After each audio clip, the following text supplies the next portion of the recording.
Please subscribe and you can download this code from description below. In Python, a set is an unordered collection of unique elements.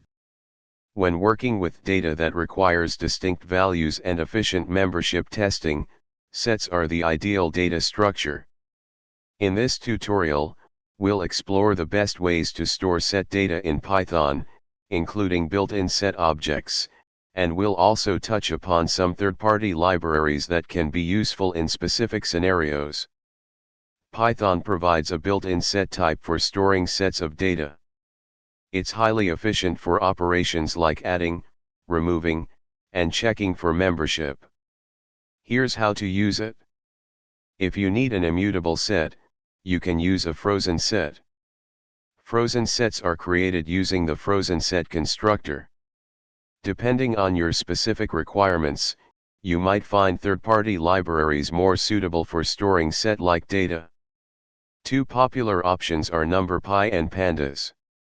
If you need to store sets with numerical data and perform array-like operations, numpy arrays can be a good choice.